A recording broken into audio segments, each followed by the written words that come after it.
그리고 테슬라가 이제 테이프를 끊어줬잖아요. 관련된 밸류 체인들을 최우선적으로 보는 게 좋을 것 같고요. 직접적으로 수혜를 보는 건 라고 봐야 될 것 같고요. 이제는 모든 영역에 AI가 올라가는 거예요. 온디바이스 AI가 제일 중요한 축이 될 것 같고요.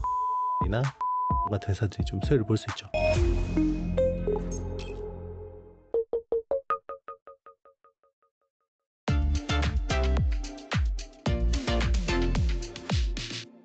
그리고 삼성전자 덕에 모처럼만의 소부장 기업들도 강세를 보였더라고요. 때문에 이 코스닥 지수의 상승세가 또 예사롭지도 않은 그런 상황이었는데 한동안 소외되어 있다가 막 반등을 시작한 이 소부장 기업들 더 갈 수 있을까요? 더 갈 수 있습니다. 근데 제가 말씀드리는 건요, 롱텀으로. 저는 이제 국내 반도체 소부장은 연말쯤에 봐야 된다고 생각하거든요. 네. 그래서 최근에 이제 모멘텀 때문에 이제 관련 주가들이 좋긴 한데 제가 보기에는 8월, 9월이란 좀 허들이 녹록하진 않아요. 네. 그래서 요때가 약간 선언만 있고 디테일이 없는 시점. 그러니까 이제 처음에는 22조 8천억 투자한대. 그러면 이제 뭐 많이 들어야겠구나라고 하지만 실제로 이제 발주가 수주가 나오거나 이 숫자로 찍히는 데는 좀 시간이 필요하단 말이에요. 그래서 연말이 되면 특히나 삼성전자나 하이닉스 같은 기업들은 내년 계획을 세우잖아요. 거기에 대해서 투자 계획을 세우죠. 그래서 이제 내년에 대한 캐펙스가 나옵니다. 그러면 이제 거기에 대해서 이제 소부장주들이 따라가는 측면들이 있는데 뭐 빠르면 10월 뭐 하반기 좀 늦어도 11월에는 주가를 좀 충분히 랠리를 할 수 있어요. 그래서 뭐 지금 삼성 파운드리나 HBM 관련주, 뭐 소캠 관련주들을 열심히 공부를 해놓고 9월에 사는 것도 방법입니다. 9월에 좀 조정받을 때. 그러면 이제 연말에는 좀 따뜻하게 보낼 수 있죠. 그럼 8, 9월이 약간 좀 노이즈가 있을 것이다라고 하셨는데 그거는 섹터 관점이세요? 아니면은 그 매크로 관점에서 이렇게 보시는 거예요? 매크로 때문에 이제 섹터가 주목을 못 받게 되겠죠. 네. 그러니까 이게 매크로 상황이 좋을 때는 한 요만한 재료 가지고도 막 붐업이 되는데 매크로 상황이 안 좋을 때는 아무리 좋은 재료가 나와도 단발성이거든요. 그런 차이 같습니다. 그렇다면 어떤 밸류 체인을 주목하면 좋을까요? 일단 이제 삼성 파운드리 관련된 밸류 체인들을 최우선적으로 보는 게 좋을 것 같고요. 그리고 이제 패키징이나 이런 쪽에 이제 투자 뭐 그런 아이들을 보는 게 좋을 것 같은데 일단 이제 삼성 파운드리 쪽으로 이제 밸류 체인 그러면 당장 직접적으로 수혜를 보는 건 오사트 업체들. 그래서 이제 뭐 두산 테스나나 뭐 하나 마이크론. 특히나 두산 테스나는 삼성 파운드리 매출 비중이 절대적이거든요. 그렇기 때문에 이제 아마 삼성 파운드리의 거의 프록시 중소형주는 두산 테스나라고 봐야 될 것 같고요. 뭐 하나 마이크론은 약간 뭐 분할 이슈도 있고 노이즈가 있었는데 최근에 좀 철회가 됐기 때문에 조금 이제 좋아질 수 있다고 보고 있고 그리고 이제 디자인 하우스나 IP 관련된 기업들 있잖아요. 가온칩스, 뭐 AD 테크놀로지 그리고 이제 뭐 에이지글랜드, 칩셋 미디어 뭐 이런 회사들도 좀 관심을 가질 만하죠. 전반적으로 일단 패키징 회사, 후공정 쪽에 좀 주목을 하되 방금 말씀하신 뭐 디자인 하우스도 같이 봐야 된다 그렇게 볼 수가 있겠네요. 네, 맞습니다. 일단 삼성 파운드리 쪽으로 이제 뭔가 테슬라가 이제 테이프를 끊어줬잖아요. 그래서 그동안 파운드리라는 거는 사실 신뢰의 비즈니스거든요. 근데 신뢰가 훼손됐었고 그게 지난 2년 동안 고생한 이유인데 그 신뢰를 뭔가 회복할 수 있는 계기를 마련했기 때문에 지금 TSMC 팹은 계속해서 가득 차 있단 말이에요. 그리고 이제 순번표도 너무 길고 작은 물량 가지고는 좀 막히기도 쉽지 않고 이제 그런 선단 공정이 필요하지만 뭐 프로젝트 규모가 크진 않은 그런 쪽에서는 삼성 파운드리를 이제 찾아올 수 있고 그러면 이제 디자인 하우스나 IP 쪽에서 이제 뭔가 좀 이제 활발해질 수 있다고 볼 수 있고요. 그리고 이제 미국 내에다가 삼성 파운드리 쪽에서 투자하는 10종 규모의 패키징 이쪽은 대부분 어드밴스드 패키징 쪽일 거예요.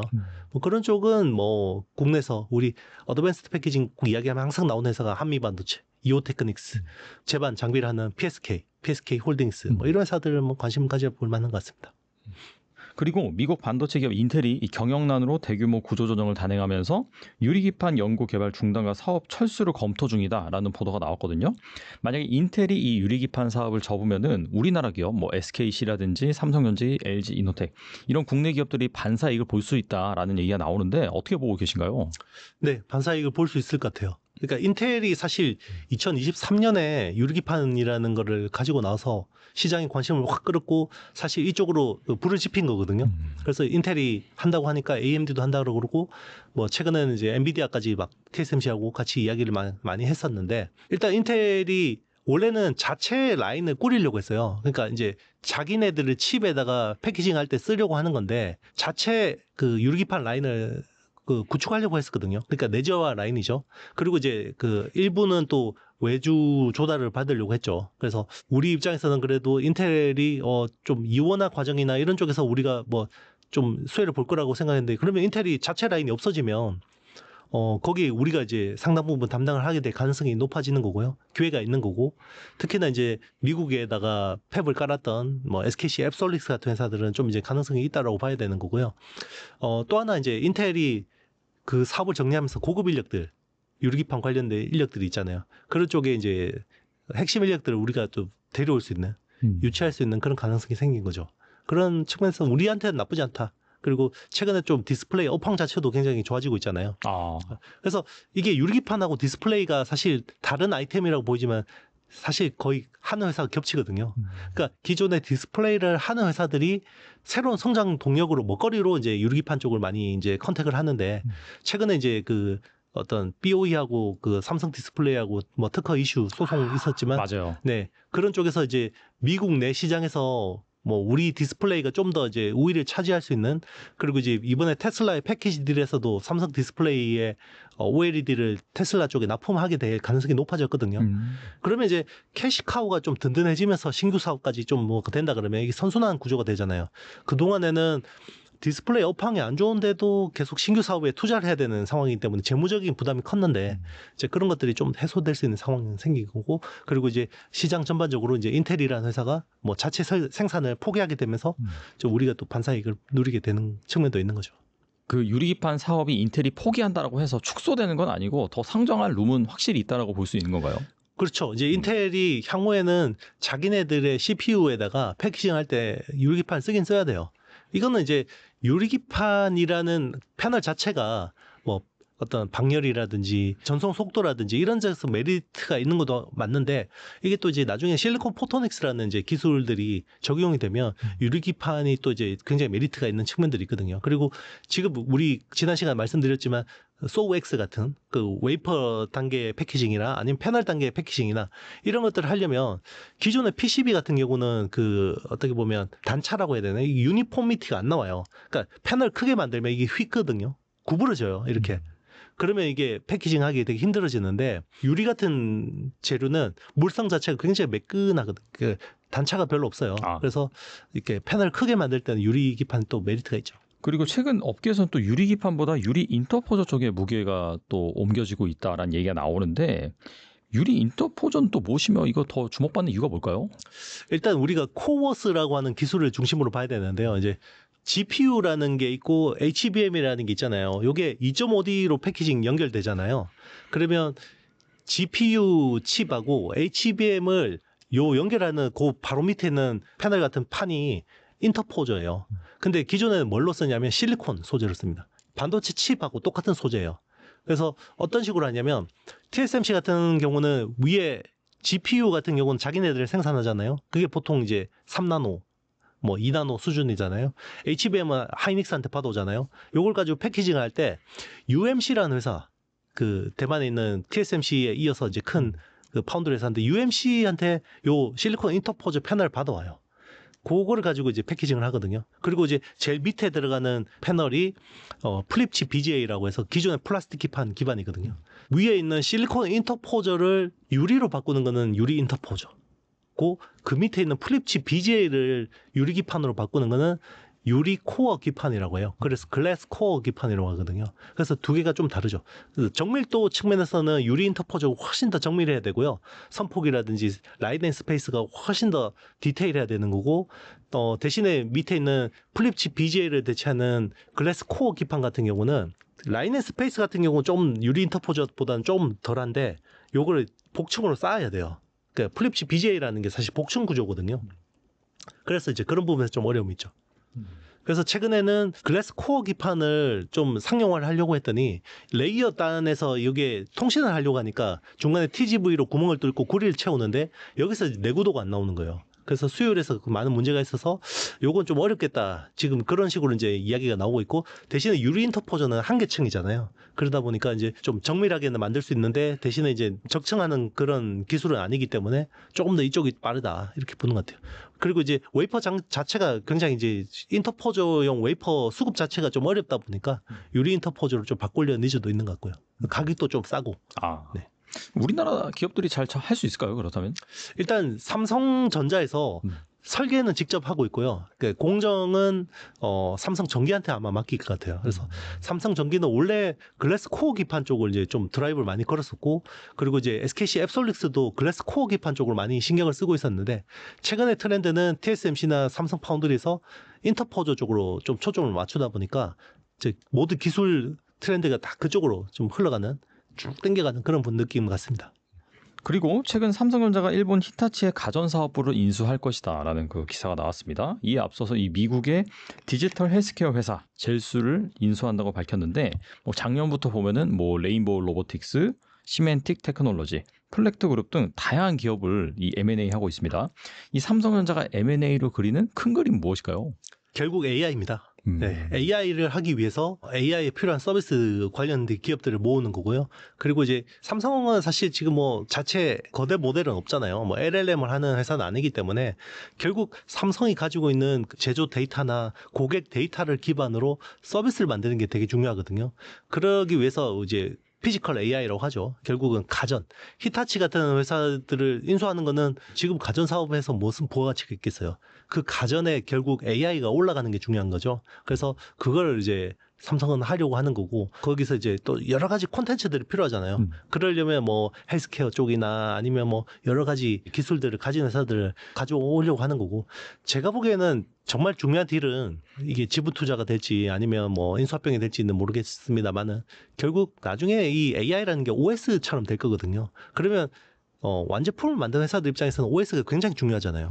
안드로이드가 될지 이게 iOS가 될지 모르겠지만 결국 그 AI를 자기네들의 제품에다가 올려야 될 텐데, 자, 그 파트너를 누구하고 손을 잡을 거냐. 지금 제일 유력한 거는 구글하고 하는 거죠.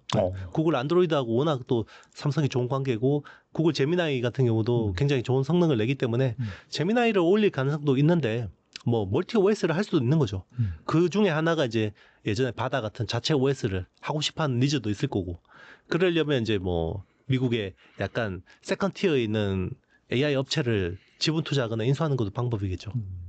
AI 업계 어떻게 보면 모든 디바이스를 좀 총괄하는 좀 그런 꿈을 그리고 있는 것 같긴 하네요. 말씀 들어보니까. 그렇죠. 이제 앞으로는 우리가 예전에 휴대폰이 피처폰에서 스마트폰으로 바뀔 때는 결국 OS가 휴대폰으로 올라가면서 완전히 바뀐 거잖아요.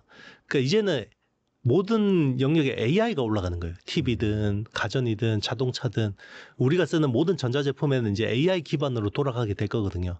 거기서 삼성이 단순히 엣지단에서의 제품만 만들면 부가가치가 없죠. 데이터도 쪽쪽 빨릴 수밖에 없는 거고.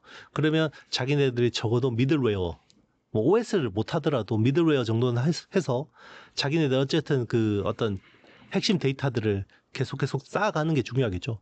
그 데이터를 기반으로 또 자기네들이 가공을 해서 AI 성능을 더 좋게 하거나, 물론 이제 API로 다른 AI를 가져오더라도 어쨌든 자체 기술이 있는 건 되게 중요한 거죠. 그리고 새 정부가 AI 3대 강국을 1호 국정 과제로 내세우고 국산 AI 반도체 개발과 100조 원 국민펀드 조성을 추진하고 있습니다. 정부 주도의 성장 가능성이 부과되면서 투자 열기 역시 뜨거워지고 있는데, 현 시점에서 주목할 만한 AI 기업 뭐가 있을까요? 네, 결국 그 플랫폼 회사나 소프트웨어 기업들이 좀 수혜를 많이 볼 것 같아요. 물론 이제 하드웨어 쪽은 이미 엔비디아의 수혜를 보고 있었기 때문에 SK하이닉스나 삼성전자 같은 기업들은 새삼 거론할 필요는 없고, 한국형 소버린 AI가 된다 그러면 결국 이제 저는 네이버 그리고 이제 LG CNS 같은 회사들이 제일 수혜를 볼 수밖에 없을 거라고 생각합니다. 그래서 사실 소버린 AI도 하지만 지금 또 스테이블 코인, 통화 주권하고도 또 직결돼 있잖아요. 네. AI 주권도 중요한데 지금 통화 주권도 중요하기 때문에 그 두 가지가 다 진행되고 있는데, 그걸 두 개 다 공통적으로 하는 게 클라우드 기반의 어떤 풀스택을 가지고 있는 회사들이 유리하거든요. 그래서 국내에서 AI 하이퍼클로버 X가 퀄리티는 좀 떨어지지만 어쨌든 파운데이션 AI 모델을 가지고 있고, 클라우드도 가지고 있고, 데이터도 가지고 있고, 서비스도 가지고 있고, 모든 걸 풀스택으로 가지고 있잖아요. 그래서 네이버가 좀 이제 이번 정부에서 좀 수혜를 볼 수 있을 거라고 생각하고 있고, 그리고 이제 초거대 언어 모델에서는 사실 하이퍼클로버 X보다 1견 더 뛰어나다고 생각하는 게 LG X4원이거든요. LG AI 연구원에서 만든 거. 그러니까 거기서는 이제 비즈니스를 한다 그러면 LG CNS가 좀 이제 수혜를 볼 수 있을 것 같고, 그리고 이제 공공 데이터를 또 이제 활용할 수 있게 많이 열어줄 거 아니에요. 기존에 이제 정부나 뭐 어떤 유관기관에서 가지고 있는 것들을 데이터를 쓸 수 있게 할 건데, 거기서 이제 좋은 데이터를 가지고 있는 게 이제 한글 컴퓨터. 우리나라는 이제 정권 그 예전부터 전자정부나 이런 것들을 아래 한글 기반으로 많이 했기 때문에 네.